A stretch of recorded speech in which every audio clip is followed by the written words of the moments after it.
Hello, hello, my lovely law enthusiast humans. This is FCA, your outside juror, giving you some updates about the Kouri Richins trial. Kouri Richins is a Utah woman of Summit County who has been accused of poisoning her husband with fentanyl, in that becoming an first-degree aggravated murder charge and a attempted murder charge of the same man 3 weeks prior. He was found dead in early March, and 3 weeks before, he had been allegedly feeling really sick, telling people he thought that he was getting poisoned. And when he had told Kouri he was thinking about going to the hospital because he felt bad, she discouraged him from doing that, encouraging him just to lay down. Now, had the man actually went to the hospital, they would have found fentanyl in his system. He would have said, "Kouri, how could you?" Because she gave him a sandwich that was laced with fentanyl, allegedly. And we wouldn't be here, and we wouldn't have children who don't have parents. This is what happened. Do not try to your significant other, okay, just to try to get children or get their assets, which is what the prosecution says that Kouri was after, because Kouri Richins and Eric Richins had a prenuptial agreement. And in the prenuptial agreement, all of the assets, including the family home, his very successful stone masonry business, a bunch of insurance policies and bonds, just all kinds of financial assets, all of that would, if they divorced, all of that would still just be Eric's, unless he passed away while him and Kouri were still lawfully married. Well, according to prosecutors, Kouri didn't want to be married anymore, and she had a lover who she was texting even on Valentine's Day of 2022 when she was attempting, allegedly, to poison her husband the first time. And it was because if they got divorced, she wouldn't get any of the stuff, according to the prenup. She would just take all of the debt in her not doing well real estate flipping business.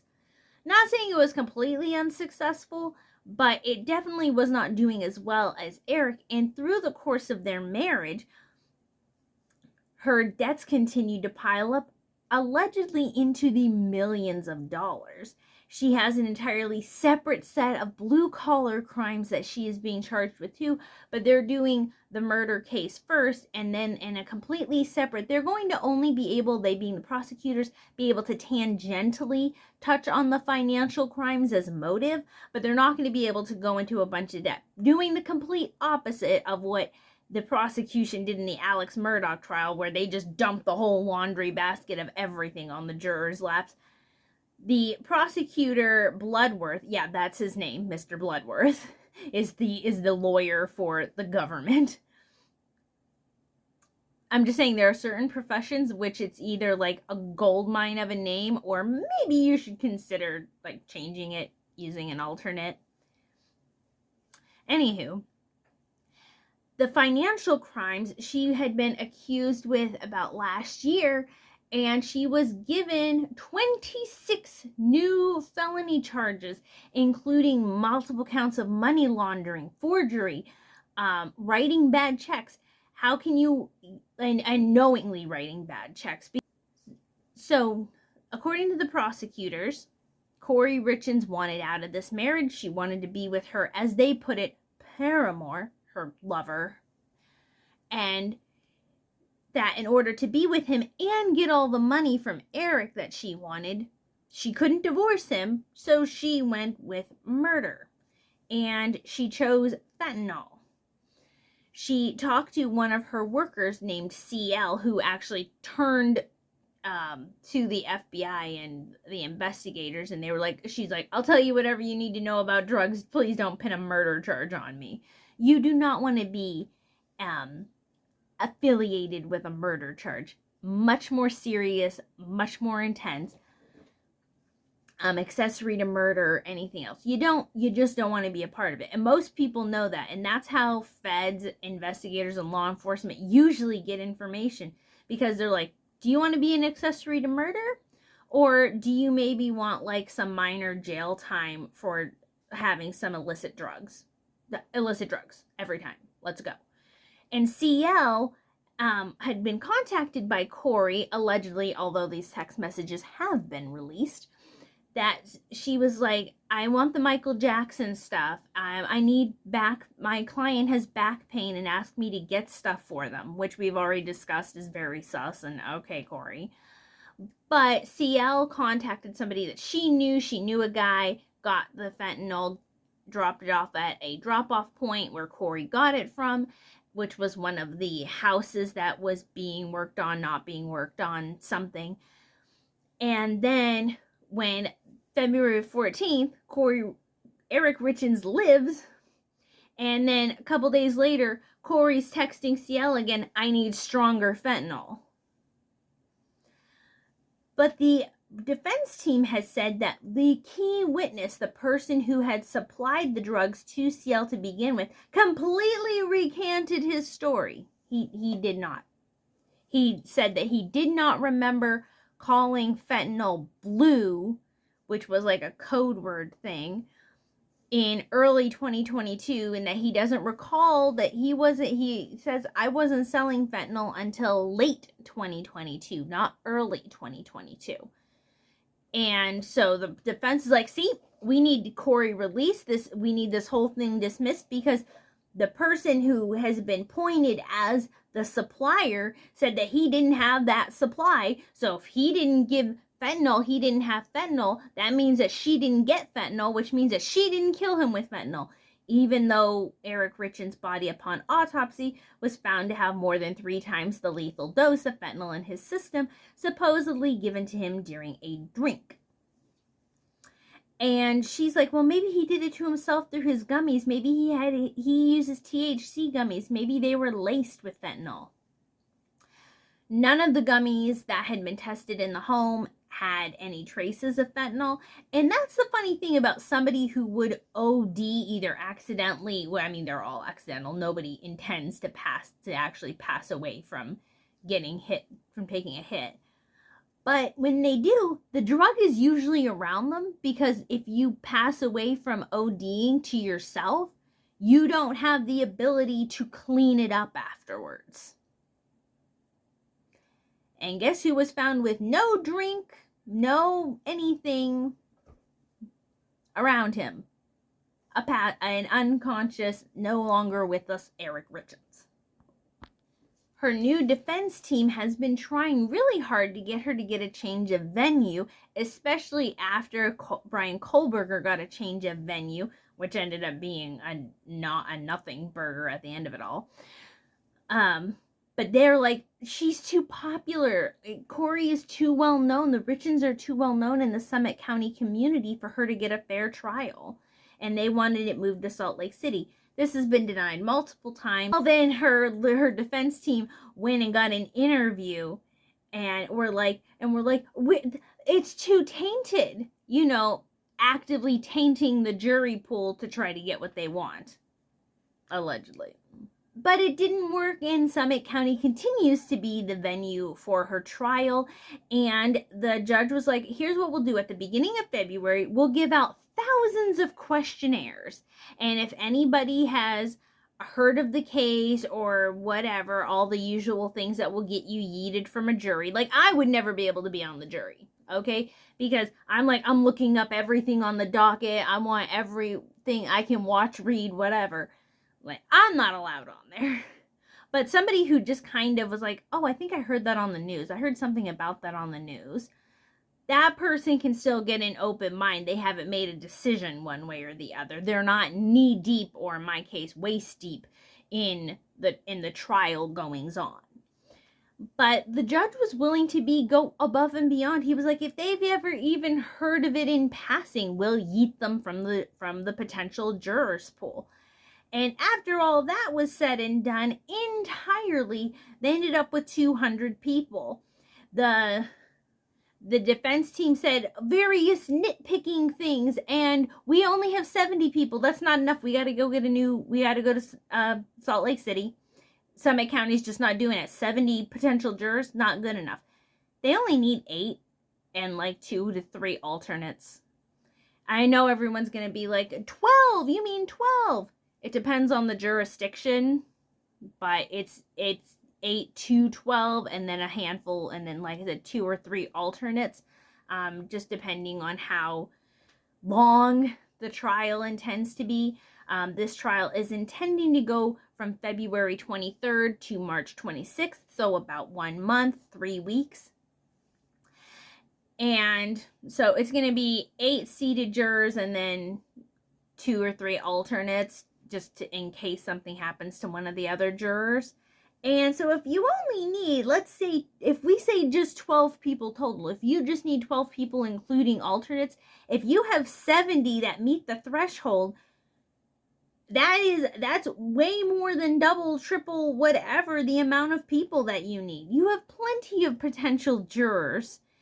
But for some reason the defense is going, nope, not good enough. 70 when we need 12, ridiculous. That's barely, that's on the edge.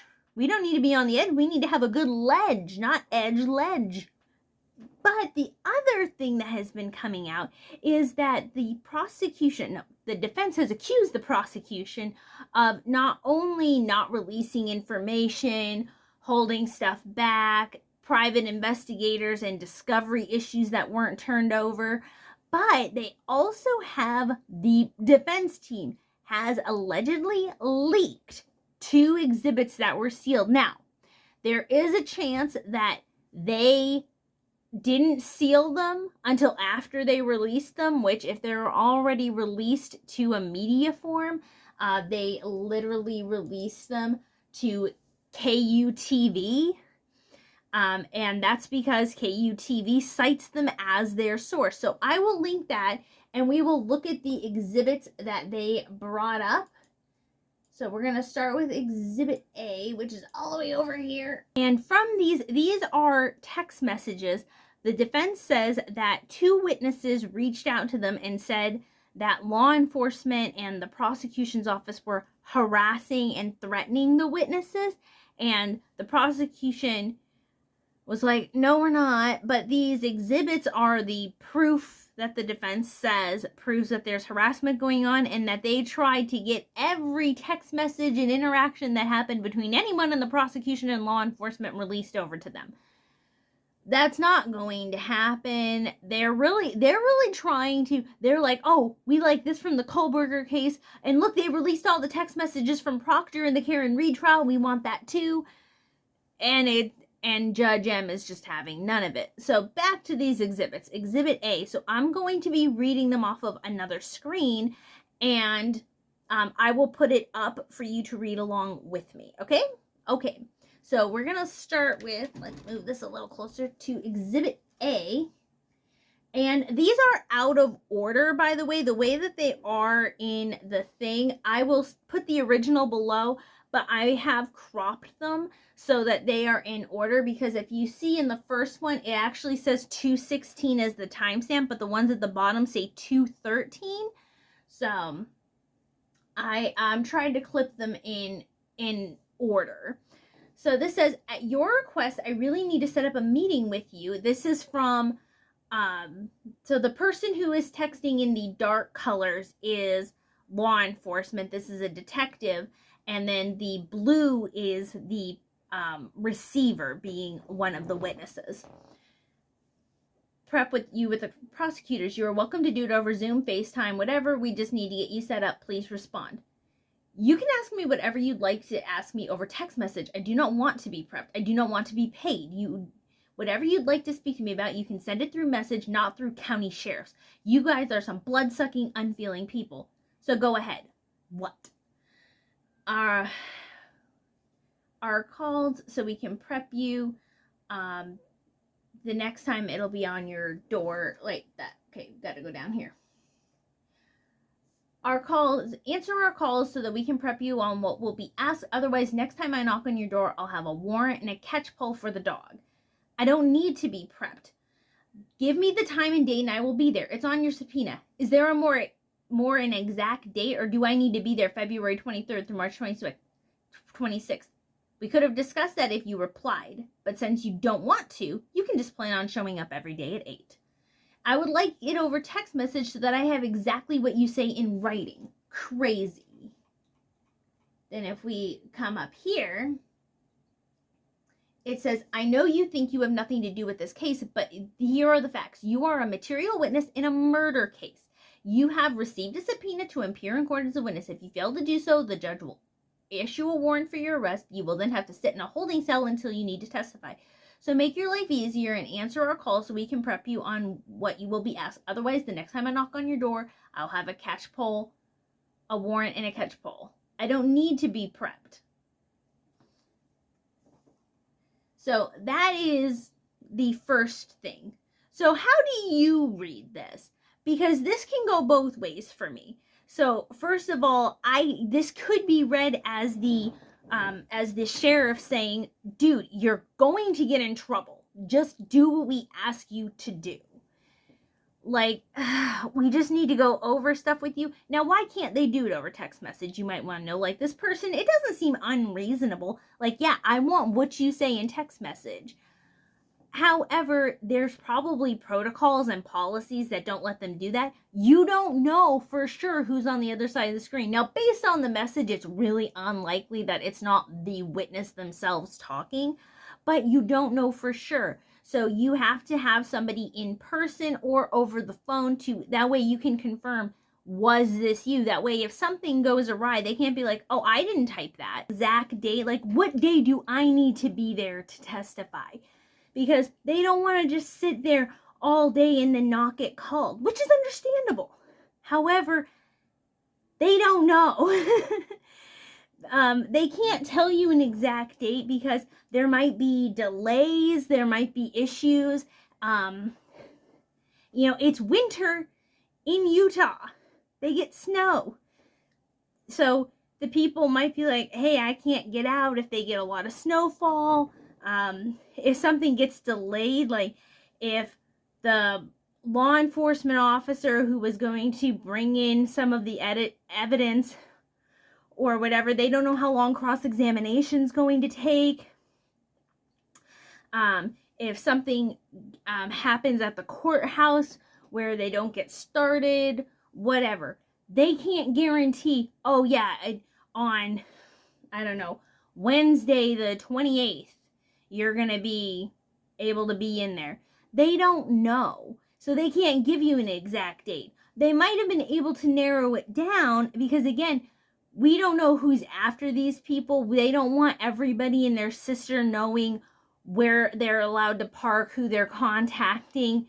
There is a level of protection that has to happen. So again, they need to make sure that who they're talking to is who they should be talking to. And having it just in text message just is not secure. And it seems like they have tried to get a hold of this person multiple times. They're like, we need to talk to you about this stuff. And prepping is usually you need to tell the truth. If you don't know, you can just say you don't know. Here's what you're allowed to wear. Here's where you're going to wait. Here's your person who you're going to contact or ask for when you get here, etc. But again, there's a lot of security. And it seems like this person is misinterpreting this interview. They don't know that it's just logistics and stuff. They think that there's going to be a do the right thing conversation, right? And that's not how it reads to me. And the person's like, it's on your subpoena.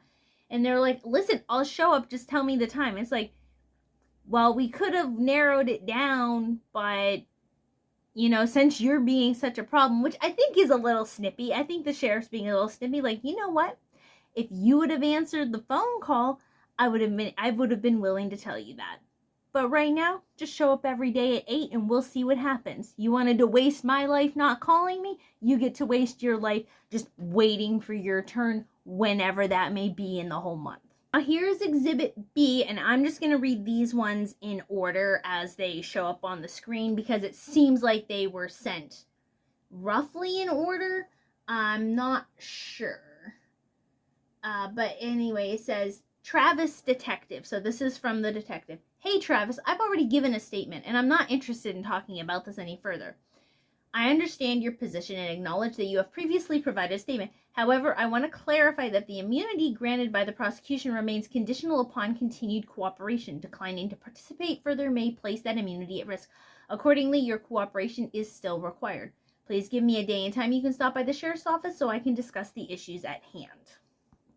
Honestly, Travis, everything I have to say I've already spoken and provided you with a document of everything you asked. I have been 100% forthright and cooperative, and I will continue to be cooperative. This interview happened nearly 2 years ago, and rather than take the time out of my busy day, what further questions do you have? I also want to add that when we met, I was told by everyone in the room that I had done nothing wrong. Even so, I will continue to be cooperative. So I personally am not reading that one as threatening. It seems like there is just this seems like business as usual, and it's not the defense's first time. So when they were contacted, why didn't they just tell the witnesses, it's just basic stuff, just answer their call, they'll give you the information, it's really not a big deal, just respond. And it's really giving, like, the person who says, I will continue to be cooperative, is really giving fake apology to me. Do you read it that way? Where it's kind of that person who says, I apologize that you feel that way, or I said I was sorry, but they're not sorry, they're not actually taking accountability.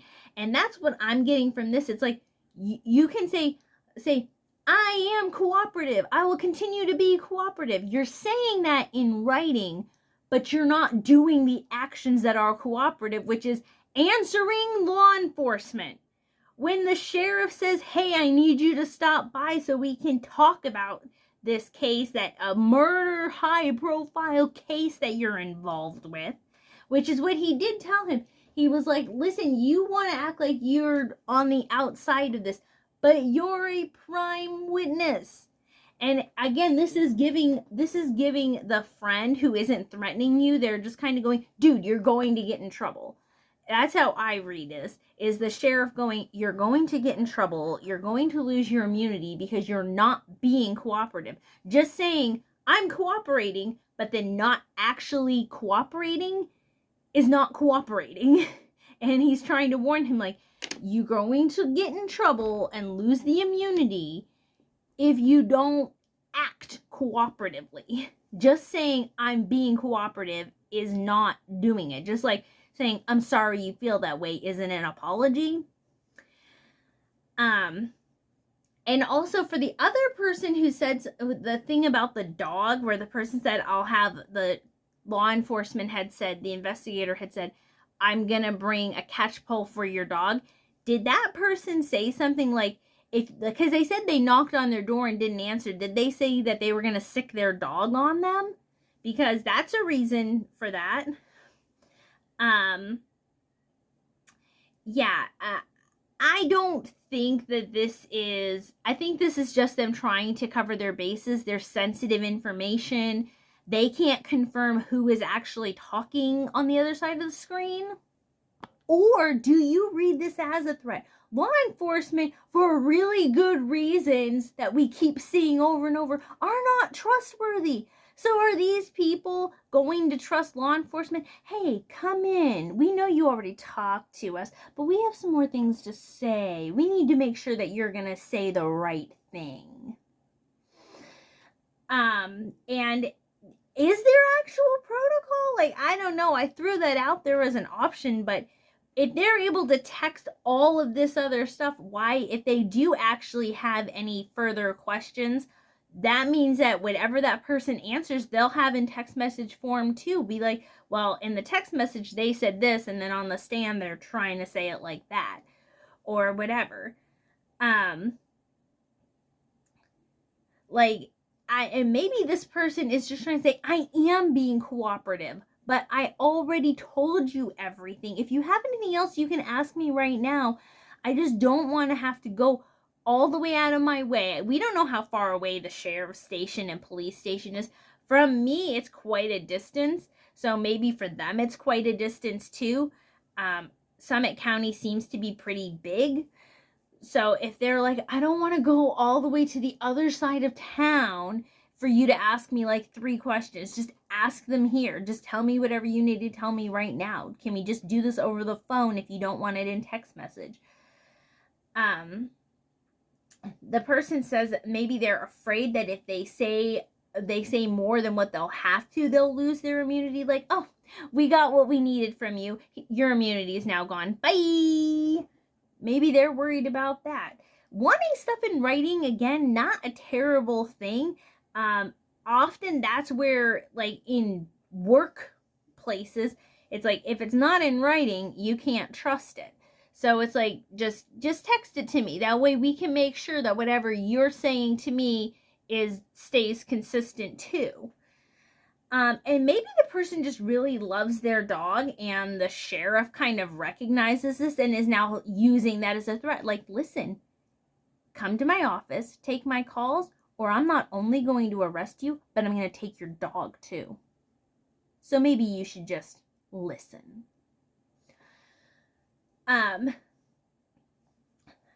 again, they're assuring their cooperation. They're saying, I'm willing to be cooperative. I'm just not willing to do this one thing. Like, just ask me what you want to ask me here, because they want to make sure that their words don't get twisted in the future. Like, yeah, they just wouldn't answer. That's not cooperative. Take their immunity away. They're like, that's not what it is.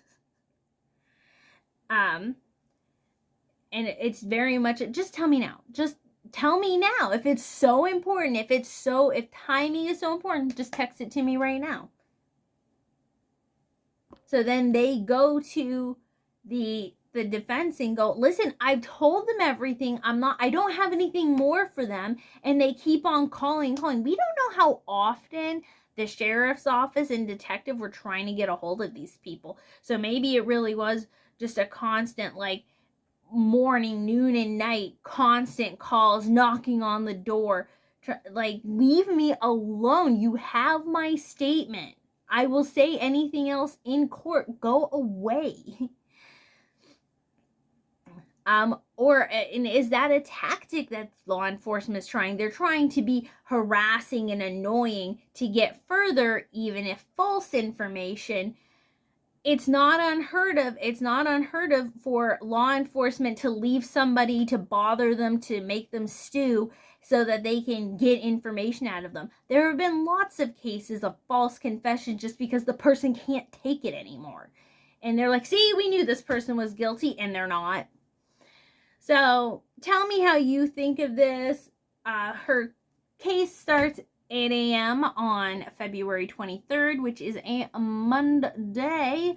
And I will see you then. Bye, my lovely humans. We will keep up with updates as they happen. Bye.